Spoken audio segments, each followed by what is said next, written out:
to be a San Diego series. We had an Illinois series earlier this year, but just to forecast, having said that, next week's, we begin with that, but next week's speaker is also from UC San Diego, Fatima Boateng. Oh, is that correct? Your colleague, yes. It's Fatima. Fatima? All right, thank you. I will try to remember. Whose research deals with intellectual property in Africa, and will speak on the cultural commons and global perspective. But now for something to do with and as you no doubt know, our speaker today is David Serlin, also from the University of California in San Diego, who will speak on PSA 2.0, Mediating Sexual Health in the YouTube era. Thank you very much, Larry. Thank you for having me at this seminar series. Very happy to be here. Also happy that this happens to be the time that took the least amount of driving time for me to get from San Diego to LA. I got here in a record 1 hour and 45 minutes, which those of you who have ever traveled on the 405, 110, and so forth know is record time. So anyway, I'm very pleased to be here, not just because I broke my own record, but because I'm very pleased to be able to contribute to the seminar series. My presentation today is going to be in 2 parts. The first part is that I'm going to tell you a little bit about my current research project. And like a lot of research projects, it's something that is very much a work in progress. And I'm very eager to hear responses, comments, suggestions that you have. The second half of my presentation is going to focus on the stuff, which is the stuff I'm looking at. So I'll talk for about 15 minutes or so and kind of give you a broad framework for the kinds of intellectual and disciplinary and political and representational questions that I'm asking in my current work. And then I will show you some of the material that I've been working with. The project that I'm engaged with right now, what I'm calling PSA 2.0, Public Service Announcement 2.0, comes from, and I will shamelessly plug my recent book. This is an edited collection that just came out with the University of Minnesota Press called Imagining Illness, Public Health, and Visual Culture. And I'll distribute that around the room. My goal in editing this volume was to bring together 2 areas of scholarship that very often are not brought together at all, which is to say there is, as most of you well know, tons of work on in media studies on visual culture, on the way in which the enlargement of what we think of as visual culture contains not just visual representations and so forth, but the sites at which those kinds of representations take place. So, watching a sports event in the airport bar is different than watching it on your, 52-inch screen at home. And the way that a whole range of disciplinary tools have been brought to kind of really rethink what we mean when we talk about visuality and the visual. So that's on one side, and of course on the other side is the relationship between the visual and public health. There is a very deep and complex history and literature on public health scholarship, and those of you in the department or students in the department know that this is a very important area. But I think the relationship between visual culture studies and public health studies or public health scholarship has been quite thin. And so my goal was to invite a range of scholars from across a range of disciplines to contribute to the project. So, Emily Martin, the anthropologist, writes a piece about how manic depression and depression broadly construed is represented visually, especially in a lot of the pharmaceutical literature. Marc Montmagnier, kind of eminent geographer who's written the book How to Lie with Maps, writes about how public health is represented and kind of distilled down into map form, really beginning in the mid-19th century to the present. There's a whole range of essays in here. One of the essays, and I'll just pass this later if you want to get it started, one of the essays that was most compelling to me when I started soliciting was an essay It's published there by the British medical historians Roger Cooter and Claudia Stein. And the article they wrote was about the way in which representations of AIDS in the mid to late 1980s shifts the way that not only people begin to think about public health broadly, but also because it represents the end of a particular way that public health officials could reliably represent and talk about certain kinds of public health. That is to say that with the emergence of the AIDS crisis and HIV transmission prevention discussions that really begin in the mid to late 80s and obviously continue into today, there's a breakdown of what a lot of public health officials begin to see as the way that medical authority sort of was controlled by, or at least substantially shaped by, certain kinds of institutions. And so if you've read a book like Steve Epstein's In Pure Science, you know that really beginning in the mid to late 80s, the CDC or the NIH and other institutions, and certainly later pharmaceutical industries that have been able to have a particular kind of authoritative or expertise role in talking about what is or is not HIV prevention, transmission, what is sexual health, what it should look like, and so forth. That begins to be contested by a range of different actors. So AIDS activists, people outside of the kind of Western canon of medicine or science, different players, pharmaceutical industries, they all begin to have different understandings, interpretations of what HIV/AIDS discourse should be or what it should look like. Larry and other people who have worked on this in a kind of historical perspective, know this all well. So that by the time that Steve Epstein publishes his book In Pure Science in the mid-1990s, it's not that there is a top-down, one-way form of public health education that is happening. Those people who have an expert understanding of HIV and are transmitting it from expert level down to consumer or patient level, but that there are lots of different voices, lots of different sort of nodes in the network, some of which are contributing competing claims about what the quote-unquote truth is about either prevention, education, not to mention the fact that this is taking shape in the late 1980s, early 1990s, with the rise of kind of contested issues around and homophobic concerns around the status of sexual health, the pandemic, people like Jesse Holmes claiming that people with HIV should be put in concentration camps, and so forth. It's a very loaded time so that the discourse is not a one-way or even a slightly one-way form of conversation, but as I say, various nodes on a network that are contributing lots of different, often competing and often contradictory points of view. And so Roger and Claudia's essay in the book kind of really tries to chart this, as I say, breakdown of medical authority. So I was inspired by that essay, among the other essays in the collection as well, to kind of think about ways that I could build on a new kind of project that would take into account thinking about sexual health and kind of competing discourses around sexual health in the contemporary moment, as well as competing ways that we understand visual media and visual representation. And as I was preparing the introduction for the book, I came across a very important set of web sites that were about HPV and the kind of contemporary visual culture of HPV, especially the way that the visual culture of HPV concern/prevention/education and the awareness of controversies around vaccines related to HPV were being deployed through the medium of YouTube. What's really interesting about HPV, and I'm referring, of course, to the human papillomavirus, which is a very important health concern right now, typically targeting young, adolescent, teenage, and young girls and young women in their 20s, but increasingly has been recognized as a equal opportunity public health concern that affects both boys and girls, both men and women, both those who are sexually active and those who are not.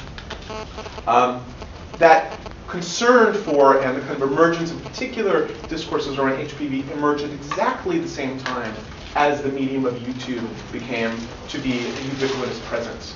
I have an undergraduate student who recently came to me and said, hasn't YouTube been around since like the 70s? It's like, no. YouTube really begins to take shape around 2005, and YouTube as the ubiquitous presence that we now think of it is about 2006, mid-2006. So you're really talking about a phenomenon that's only been around for 5 years and yet has deeply saturated public culture. But there's a coincidence in terms of the kind of thematic and representational and epidemiological concerns around HPV that emerged at exactly the same time as the emergence of YouTube, that is around 2005, 2006. So what I decided to do was to undertake a project where I looked at the way in which YouTube videos were being produced by a range of different actors, a range of different institutions with, as you could imagine, a range of different responses to the HPV crisis. And there were a number of frameworks that I found useful for beginning to look at into this project. The first, of course, is this, as I say, this convergence between what is happening in sort of biomedical discourse around prevention and education around HPV, and the emergence of this new, at that point, phenomenon called YouTube and its ability to disseminate broadly, and I won't pun on the term viral distribution of information, but obviously there's lots that one can do about that. The way that the spread of YouTube videos in relationship to this particular public health crisis allows for there to be an almost instantaneous response, not only by institutional authorities or by physicians or by pharmaceutical companies and so forth, but by quote-unquote ordinary people, really playing upon what the premise of YouTube is supposed to be, that it allows for this kind of democratization of responses to what is happening literally in the moment. So that's one of the things that interested me, obviously, about the case study of HPV. There's a whole range of different public health concerns that one could address. But HPV seemed to be a really good one, especially because of the way in which its target audience, especially the makers of Gardasil, the vaccine produced by the pharmaceutical giant Merck, was targeting adolescent teenage girls and boys, and that seemed to kind of be a potential Tinder box of controversy because of the way in which the encouragement for young boys and girls and adolescents to get vaccinated kind of was dovetailing with broader kind of cultural concerns, especially by parent groups, about what it meant about the potential for it to encourage sexual behavior among adolescents, rather than seeing it as a way for not only thinking about terms of prevention, but the links between certain forms of HPV and cervical cancer. So there was that moment in the early deployment of YouTube videos that really brought a lot of these things together. Concern among parent groups, abstinence groups, and so forth, and public health officials and pharmaceutical companies that were kind of trying to figure out the best methods to educate and to inspire, and among many of its critics, to critique the kind of financial interests that Merck might have had in the widespread distribution of a vaccine. The other elements of my interest in this are more at the level of what we in communication and media studies study when we talk about genres of media. And to what degree is the YouTube video not just an updated or revised version of the kind of public health or public service announcements that many of us grew up with, the kind of film strips we might have watched in health ed class in the 60s and 70s, or the kind of public service announcements that might have been put on TV in the 80s and 90s, or even the kind of poster and flyer and pamphleting that one associates with the particular kinds of public health discourse. But instead, to what degree is YouTube something new? something that we haven't seen before in terms of talking about media forms of sort of public health discourse as a particular genre. Of course, YouTube videos, and I'm using that as a broad category to include lots of different kinds of videos, adapt or exploit previously understood genres, right? So the person's looking at you and screaming at you about a particular point of view. This is a 19th century form of a soapbox rant. Just getting on your soapbox or going to the speaker's corner in Hyde Park in London or something like that, and publicly addressing you, although not in a public space, but in the privacy of their dorm room, looking at their little camera on their laptop. So it's adapting an earlier form of public address, but doing it through this new video technology. And of course, the public service announcement, or PSA, is a particular kind of genre that's neither a commercial nor an advertisement nor simply a matter of sort of public health mandates, but instead a kind of narrative that's supposed to get you to think morally or socially about particular issues. That's not new to YouTube. So YouTube kind of combines with, adapts, exploits, and then creates new ways of thinking about this genre called the public service announcement. And so I was trying to think about the way that the HPV videos that I gathered as my examples sort of revise and then kind of push at the boundaries of what we think about that as a particular kind of genre. I think one of the things that's so compelling about so many of the YouTube videos that I looked at in relationship to HPV was that they are, by and large, made by amateur people in the privacy of their own homes, or are written up and acted out by amateur people, not the way that earlier forms of the public service announcement or public health was done by professional organizations. The CDC, the NIH, any number of organizations have, for decades, contracted with advertising companies, or they've contracted with small production companies, some of which are within just 10 or 15 miles of where we are in this room. There's a whole media, rather filmmaking arm of the U.S. Department of Defense that was created in Venice, right off of Venice Boulevard in the 1940s, to create films to try to educate Americans about atomic health and radiation and what they should worry about, what they shouldn't worry about. Just a stone's throw from here. I'm sure a lot of the people who worked on those films were probably USC film students. So there's a long-standing history of professionals involved in creating public service or public health media forms. But this is not. But the examples that I've been looking at are not that.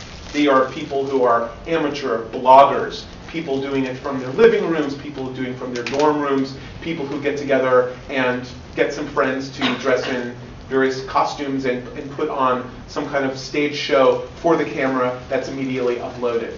And the amateur quality of them, as scholars like Nick Salvato and others have looked at in their work on the amateur performative dimensions of YouTube videos, is fascinating and something that is obviously compelling my work in some interesting ways. So the contrast between the way that professionals have typically and institutionally talked about public health, and the way that now a new generation of quote-unquote amateur civilians who are non-professionals who are engaged with discourse around things like HPV is a really fascinating shift. And that's clearly part of the discussion that I'm interested in. Last but not least, I'm very interested in what it means to talk about when we use the term PSA, public service announcement. What kind of publics are we talking about? Right? There is a way that a lot of the language around netizenship or net citizenship in the era of the internet kind of automatically presumes a particular kind of educated, net-savvy, computer-savvy user who knows within a couple of seconds how to update a Facebook page or how to use YouTube, how to upload or download videos and so forth. But I would argue along the lines of many critics of that, of the presumptions of the democratization of the internet, that instead we are really talking about a very narrow swath of individuals. And I don't just mean in the idea of the digital divide between the haves and have-nots, but the ability to find information on the web, the ability to sift through and discern which references, which messages, which points of information are useful and which are not, which are true and which are not, which I align myself with and which ones I stay away from. Those all are value judgments that come with a kind of cumulative knowledge about being a user of the internet. They're not automatic, they're not self-evident. And so thinking about these as just points of insight that appear out there in the public sphere, I think is a kind of naive way to approach these videos. There are presumptions about education, there are presumptions about audience, and I think, as you'll see from the 4 or 5 videos that I've selected, that there's a wide range of audiences that are presumed for these particular kinds of videos.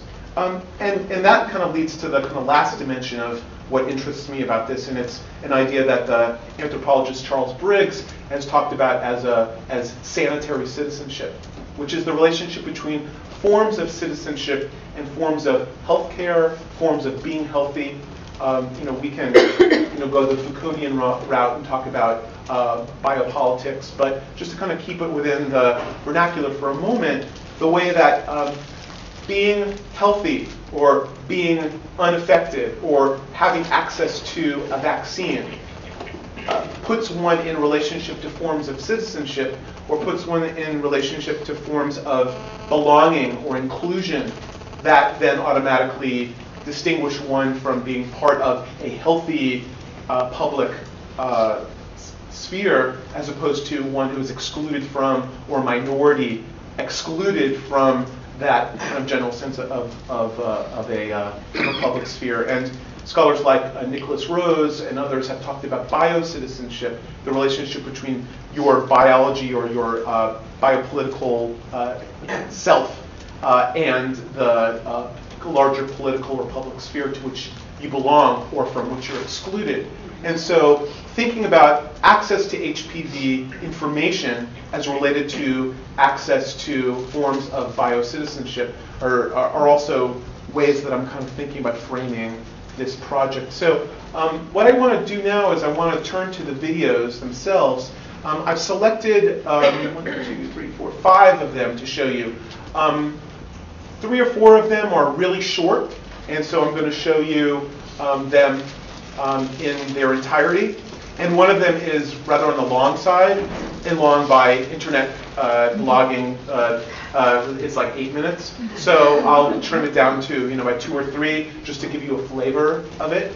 But what I want to ask you to do is just to kind of look at them and think about some of these dimensions of the project that I'm interested in. One is, of course, thinking about the way that the YouTube video becomes the forum or medium through which certain ways of talking about HPV and maybe broadly speaking certain contemporary forms of sexual health are being presented, generated, and created for audiences. The other is the relationship between forms of expertise or professed forms of expertise, like I know what I'm talking about, therefore I can get in front of the camera and talk to you, and the amateur or vernacular form through which those forms of expertise, or lack thereof, are being communicated. Don't forget, one of the greatest rhetorical effects of things like YouTube is the I'm just a mom, I'm just a housewife, I'm just an ordinary guy, but I have something important to tell you. The kind of rhetorical effects of that kind of amateurishness or amateur discourse, and how that works in the space of YouTube. And then finally, the way in which these function to address different kinds of audiences and the kind of presumptions of audience education, audience intelligence, the kind of socioeconomic demographic groups, or the kind of identity groups to which these are pitched, are all very different. Obviously, that's layered with thinking about gender, sexuality, class, race, citizenship status, and so forth. And I think that these texts are rich enough that we can kind of get a flavor for the different ways that these videos are pitching their wares to their particular audiences, and how they posit a particular kind of audience member / viewer / citizen in the kind of work they do. So is there a way that we can dim the lights?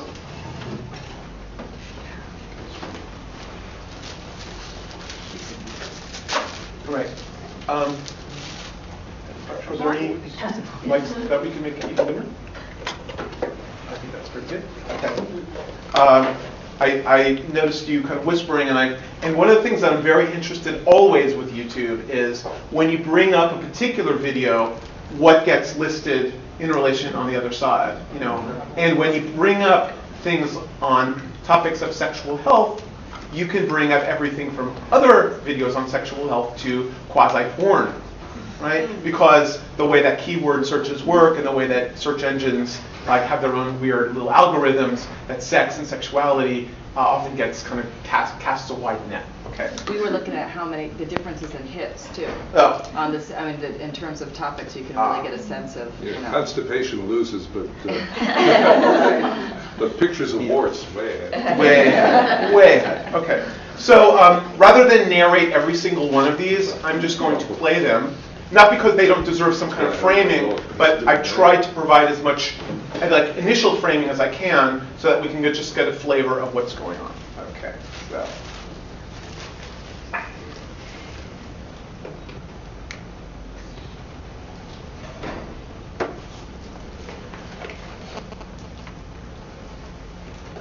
Oh, come on.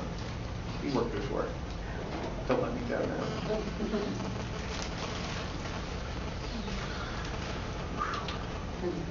Maybe they go over on full screen. This is what happens when you go freestyler. Okay. Let me try another one. That's the one I wanted to show. All right.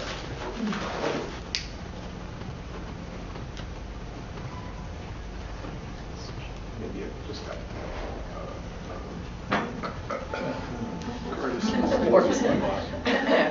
Yeah, I mean, there are thousands of videos related to HPV.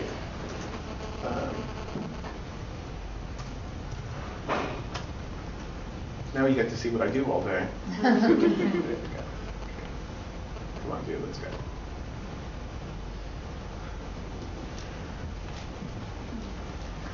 Do you know what performance anxiety is? While we're waiting, the white YouTube medical along the side, is that what YouTube puts on, or is this a particular category? Because they all have the same guy there. Expert Village is a user who is a doctor who is here to provide concrete medical advice / information to people who are concerned about things like the relationship between HPV and certain forms of sexual health. So does he get to call it YouTube Medical, or does YouTube add that? No, that's him. The title is something created by him. She's going to try that one. I'm sorry? I pulled it up online and Katrina's going to try on the other one. Okay. Bring it up. I knew I should have tried to insert these into, but as I say, this is a brave new era of media form, so it was working beautifully before. Okay. Let me see if another one is happening here. Let's see if she works. Hey guys, what's up? It's Jax. I haven't been around in the last couple days because my webcam has been acting up. I have no idea how to fix it. I just hold around machine. So hopefully this will record. I just want to do a really quick video about Gardasil. I am aware that a lot of young girls and young women are getting this. And I know that it's supposed to prevent cervical cancer and this and that. That's what Merck, the drug company, claims. But I'm telling you right now, it's not true. it might make you less likely to get cancer or HPV, but it doesn't really protect against cancer. I, for one, know that there are 18 strains of cervical cancer, HPV, I'm sorry, and this vaccine only protects against 4 of them. So while you are less likely to get HPV or cervical cancer, but it's not a guarantee. The other thing I want to touch on is Merck, the drug company, says it probably lasts about 5 years. They're not really sure, which they should be sure before they give this to girls and young women. So say if you get your daughter vaccinated at 9, which a lot of mothers do, and they get their kid vaccinated at 9. Now 5 years later, she's 14, and she might not be sexually active, and the shot is not protecting her when she needs it most, when she is sexually active. So those are just a couple things to think about. Now the next part, I don't want to scare you guys, but I would think long and hard before you get this shot. The other one's working on this one. If you want to switch over here. That's okay. I'm just, I think just in the interest of time, I'll cut that one out. A suggestion?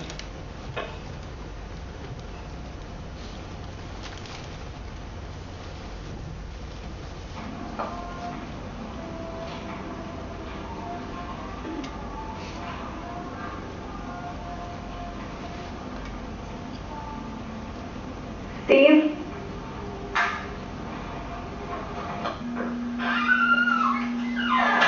So what brings you in today? Boyfriend gave me this. He came in and got tested yesterday for STDs. He said he had some symptoms, and they gave him this paper. So. Okay, so we're just going to take some blood and urine and then talk about preventative care. Have you heard of HPV? Not really. I've heard it been said, but I don't really know what it is. HPV, also known as human papillomavirus, is a common virus. It can be passed on through genital contact, most common during vaginal and anal sex. Since HPV has no symptoms, most men and women can pass it on without even realizing it. Is there any way I can prevent HPV? Luckily, the vaccine that was offered for women and girls to prevent HPV is now offered for men and boys ages 9 through 26. Would you like to have the vaccine? You know what, let me just let you read this information, and then after you read it, we'll have your test results back, and then you'll decide on whether, yes, you want to have the vaccine or not. Okay, your test results came back normal. So what did you decide about the vaccine? Well, I read it, and I think I'm going to go ahead and do it. Okay, well, let's go ahead and start the first 3 doses. HPV, human papillomavirus, is a common virus. Gay or bisexual men are 17 times more likely to develop anal or penile cancer, followed by HPV, than heterosexual men. Signs of HPV in men include genital warts, anal, and penile cancer. Most men who get HPV never develop any symptoms or health problems. There are more than 40 types of HPV that can be passed on during sex. These types can infect the genital areas of men, including the skin on and around the anus or penis. There's now an approved vaccine that can help prevent HPV in men. See,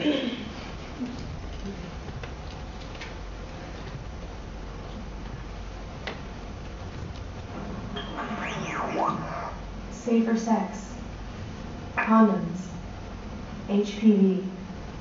Lisa, are you really going to go down on that woman without a dental dam? Oh, come on. We've both been tested for STDs. We're savvy political dykes. Besides, she doesn't have any warts or bumps down there. People can have and transmit HPV without any visible symptoms, and doctors don't test for HPV unless a woman had an abnormal pap. Whatever, it's just oral sex, and just one time. Not to scare the crap out of you or anything, HPV has been linked to oral cancer, and one time is all it takes. But I don't have any dental dams. No big deal. You can cut up a condom. Just make sure it isn't expired or flavored. Those won't work. Actually, I have condoms in my purse. I volunteer at the women's clinic. You volunteer at the women's clinic? It's so hot. Don't tune out what you know. And one more. This is the one sort of got me going on this particular project. This is a filmmaker in New York named Giovanna Chesler who made a series of videos called HPV Boredom. I hope that the sound is a little bit low, so we'll try our best.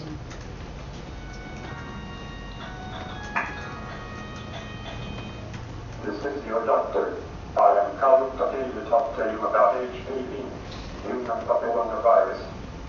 HPV is usually contracted by direct skin-to-skin contact during intimate sexual contact with someone who is infected. Condoms do not offer complete protection from HPV. The test for women can find 13 strains of the virus. Unfortunately, there are 100 strains of HPV. However, there is a vaccine for women. Your insurance will only cover the vaccine if you are between the ages of 6 and 26. It is our hope that if you are over the age of 26, that you no longer have sex with multiple partners. If you are 26, you should be married. There is a 75% chance of contracting HPV in your lifetime. There is no treatment available for the virus itself.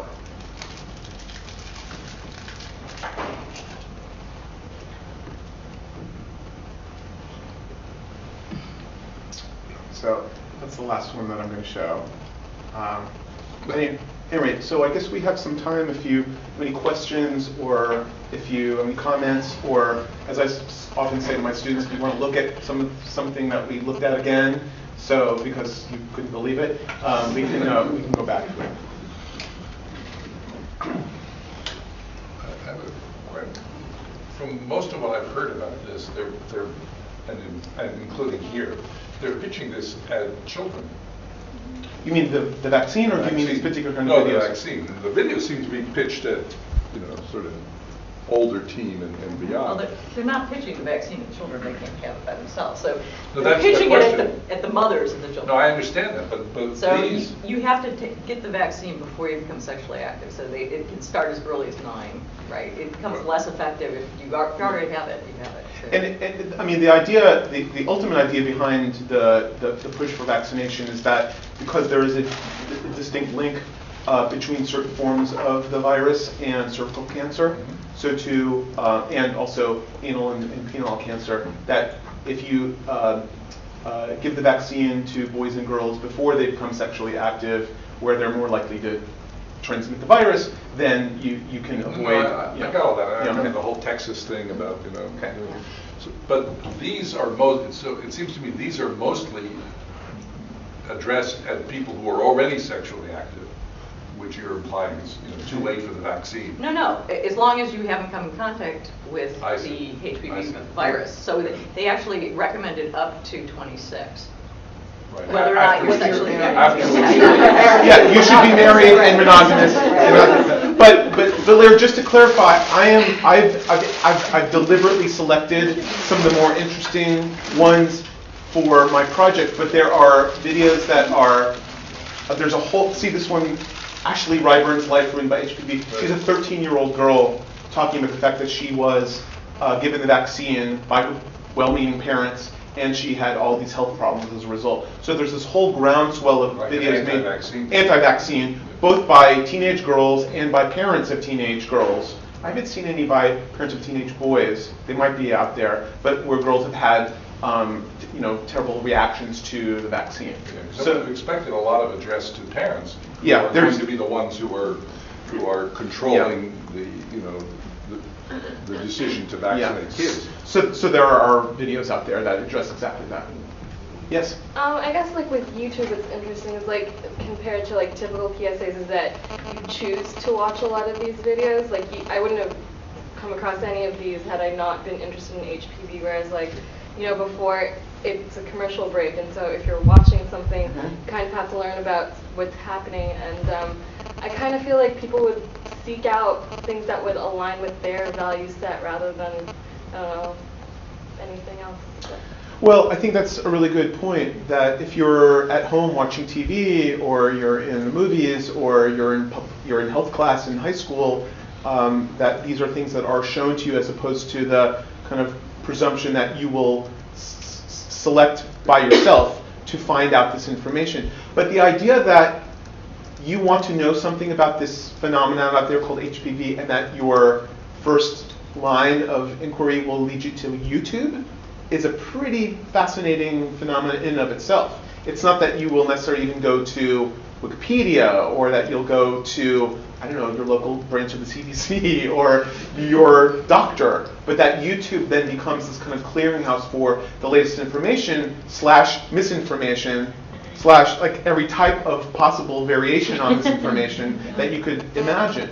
So I think you're right about it being self-selective on the part of the person who's looking at, but that it exists after 6 years and has thousands and thousands. And this is just HPV. I mean, the amount of stuff that's out there on, you know, H1N1 and SARS and, you know, avian flu and, you know, a whole range of, not to mention HIV/AIDS. I mean, you're talking about millions of videos loaded by individuals. So anyway, makes me wonder about playing with the term viral load.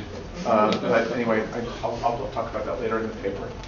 Yes? Kind of to piggyback off the last comment to a certain extent, I noticed that at least one of the videos you showed, I think Jax was the name of the blogger, who talked about like, oh, sorry, I haven't posted in a while, and it was obviously addressing a set of subscribers and a group of people who have a different kind of YouTube practice than say I do, so who subscribe to certain bloggers and are YouTubers, and would see that because they're fans of Jax more so than because they're interested in HPV.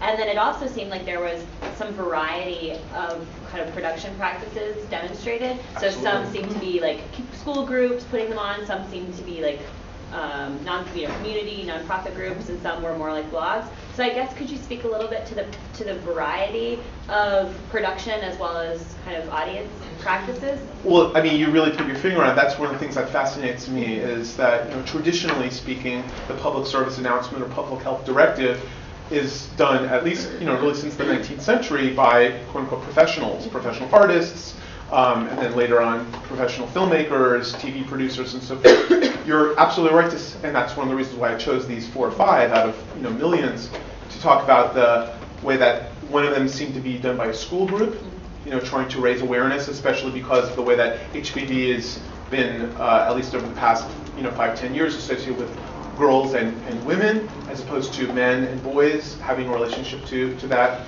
That there's the vlog person, there's who, as you rightly point out, has a kind of regular audience who might not be tuning in to Jack's vlog because she writes about HPV, but because, you know, the next blog might say, yeah, today I saw, you know, Black Swan and I really loved it. So like there's kind of regular subscription dimension to this. So yes, the kind of what I'm calling, broadly speaking, amateur versus professional practices, the direct address versus the vignette that's created. I could say a lot about the differences. I don't know how much time we have, but that there are these distinct differences, that they appeal to different kind of audiences, and they also presume a particular kind of visual literacy, depending on what you're watching and who you're watching. And because of the different literacies, they also convey different kinds of authority. If I've been subscribing to or a regular viewer of that of Jack's vlog for a year or two, I might be more persuaded when she says to me, "Don't do it," you know, as opposed to the one that I tried to bring up, which was a doctor saying you should absolutely vaccinate your daughter because it's you know, better to be safe than sorry, and so forth. Kind of coming off of Lana's comment, and talking about your broader context that you set out in the beginning, and thinking about the terms that you use. and I'm not entirely sure that public service announcement is the right term for these. And in the sense that kind of traditionally or historically, as you pointed out, public service announcements have been tied not just to professionals but to the state, right?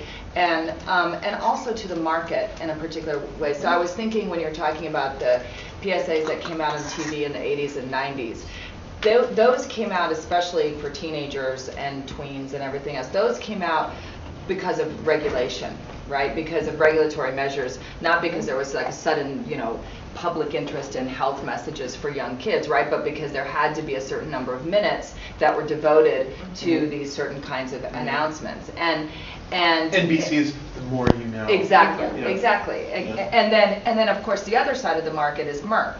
And so you have the ads for Gardasil and that kind of thing. That is part of the market. So these seem to be a very different sort of not just media genre in the way that Lana was talking about, and that some of them are community produced and some of them are more professional, but also somewhat different in terms of their relationship to the market and to the state. And so I'm wondering if there's a different way even that we can think of them than public service announcements. Well, the title of the talk was PSA 2.0 thinking, because I absolutely agree with you that kind of when we think about the public service announcement, at least in its kind of classic or traditional form, it really is tied to kind of national, state, regulatory concerns and also to the marketplace. But I think that YouTube raises interesting questions about new forms of publics. And so maybe, and so me playing with the PSA was not to say this is exactly the same or the new form of what we've seen for 120 years or so, but instead to say where exactly are we? I'm not sure that title is going to stay, or that even PSA 2.0 captures the way in which this is engaging with different kinds of publics, or even it imagines a public sphere that's different than the one produced, to say, by the WPA producing posters, making people aware of syphilis, or the CDC or the NIH making people aware of HIV or AIDS in the 80s or 90s. I think even the public that's constituted by these is a different audience, is a different public. So I think you're absolutely right to point out the historical and generic differences between this and what we see. Yeah, Harry. Yeah, you said a little while ago about the consequences of people starting with this rather than with something else. So, which is at least an empirical question, and probably one worth examining, which is do people? I mean, if you do a Google search, say, you'll get Wikipedia, you'll get other things, you'll get YouTube. So one question is, do people go to WebMD versus YouTube? But it also strikes me as possible to ask a question, or to empirically ask a question of what gets looked at. So I'm noticing this one here was uploaded in March '07, and it's been watched 2,600 times. Over there is HPV vaccine safe by CBS, I assume.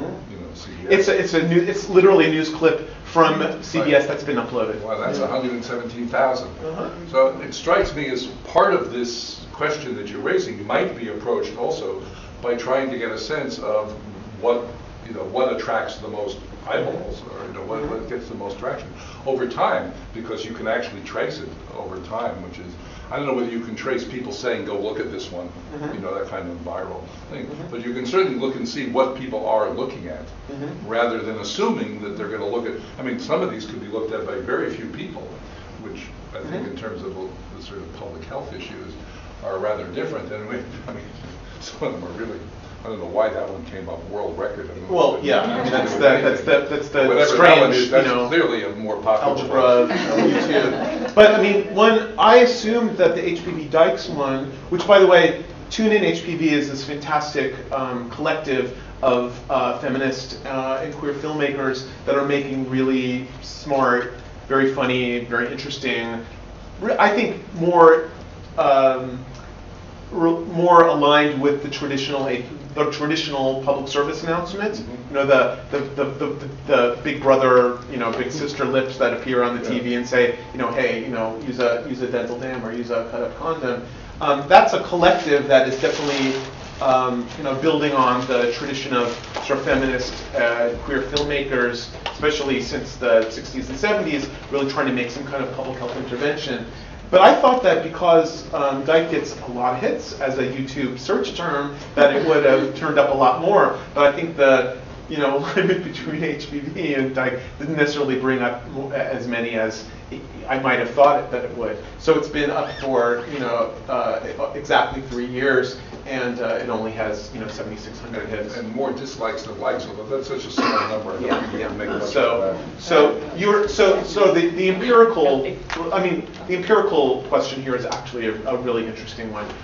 There was a Keith Whaley, Steve Epstein, a number of other public health / science and technology scholars put out a book a couple of years ago, last year, called 3 Shots at Prevention, published by Johns Hopkins, which is an attempt to kind of grapple with the kind of media effects of HPV at the level of newsletters and things pitched to elementary and middle school and high school girls and boys and so forth. My contribution is kind of to trying to build on that and say, what exactly does this YouTube as a particular form, as a particular medium, do and change to the way that HPV is education prevention is being talked about. So the empirical is a really important piece of this, and that's certainly something I could or should try to factor into the work as it progresses. Any other questions that people have? Please, by the way, don't walk away with my book. Publishers only send you a few these days, so you need to hang on to my book. Yes? Having in relation to Larry's question, so it's interesting to think about this in terms of maybe standards and information structure. So in their media systems, why and how do people access this as opposed to other services? But even for the people that rely on this online source of information, is it a question of different motivations? So for instance, if I'm looking for a more objective pipeline, I come under the guidance of price and cost, because the cost is also, guidance is like $500. Well, I'd say insurance companies will cover you if you were a young woman or man between the ages of 6 and 26. So if I'm looking for information like that, how much does it cost, I'm more likely to see a forum or WebMD or something like that. If I'm looking for a more subjective type of information, is it good or bad for me? Perhaps then I might be. Well, but I would ask, at what point does an individual distinguish? I mean, you have a very rational, ability to distinguish. I want objective information over here. I want to know how much it costs versus I want to see what kind of media representations or media fantasies people have been playing into. But as certain forms like Wikipedia blur, I mean, I have students who use Wikipedia as an objective form of information, which of course I have to disabuse them of because it's a form that is made up of lots of different subjective that get vetted and monitored and so forth. But my boyfriend is always making fun of me because if I want quick information, Wikipedia is like, and you tell your students not to use it, but you will use it. And I'm like, I just want a date. I just want a name. He's like, no.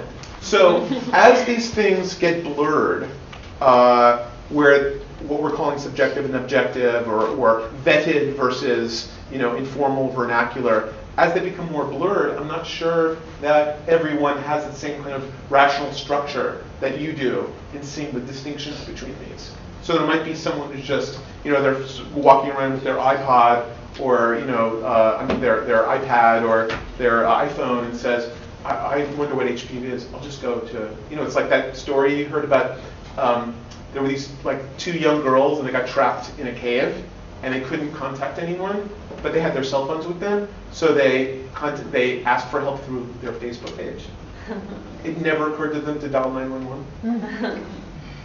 Right? It's just that would be the fastest way to contact the outside world. So as different forms become the go-to point for people, I don't know to what degree this kind of distinction between objective and subjective is the most useful way, because clearly there are a lot of people who are getting their information from sites like this. Just a quick comment. I don't know, you've probably seen this, and I think you sent it, so it's viral. It sent an article about this cover of a college Oh, yeah. paper that was about HPV just recently. Did you know what I'm talking about? So, and the kind of outrage by the university community of having the man, you know, simulating oral sex or whatever on the cover. And I'm just wondering, I just thought that it might be an interesting way to go too, to think about what the different reactions are depending on who the audience is. So if it's heterosexual sex, there's moral outrage when it's public, you know, in a different sort of way.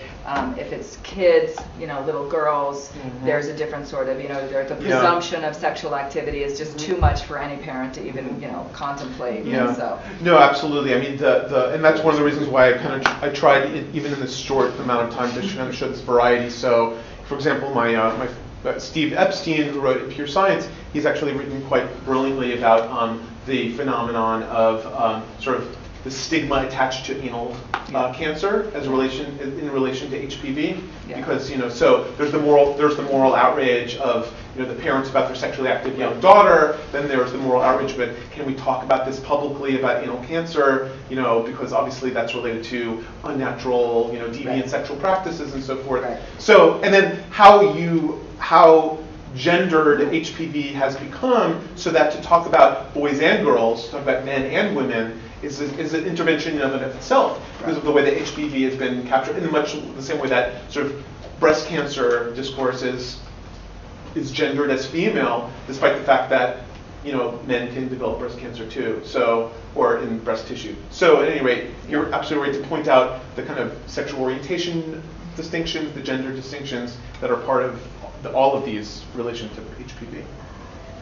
Yes? We're just about out of time, but I just wanted to ask one more question to kind of piggyback off of Sarah's earlier comment, which was about the kind of political economy of PSA 2.0s, and to what extent some of these community group or school-related productions are funded by grants that would have been traditionally used to fund traditional PSAs, whether they're from NERC or from the CDC. And if you had any information about that? Not right now. I mean, some of them I know. I mean, Tune In HPV actually has gotten, TuneInHPV.com has actually gotten some really nice grants from, you know, like the Ms. Foundation, sort of some like feminist organizations and some media production organizations. I don't know to what degree it's being funded, you know, by, you know, NIH or anything like that, but that's obviously something to find out. That's part of the kind of structural or institutional side of things that is as important to this story as just like looking at those representations. But so thank you for mentioning that. The production values don't look like it needed much money. Yeah, but I mean, if you're a teacher and you're like, I can get $10,000 to start my filmmaking program if I make a film about HPV. Oh yeah. Yeah. Do we have time for one more question? Really quick question. With YouTube, I know a lot of people respond back to videos. Is there a lot of that dialogue going on? Tons. And tons. So you could do an entire study about, you know, shut up, you don't know what you're talking about, or like, you know, abstinence is the only way. You know, I mean, every conceivable kind of response. So yes, the blog sphere is ablaze with comments related to what they're seeing, as well as, oh my gosh, you know, if you like this video, you should really check out, you know, blogger XYZ's video, because she really has the true story. Don't listen to this person. So, you know, but that's a very important part of the story too. So.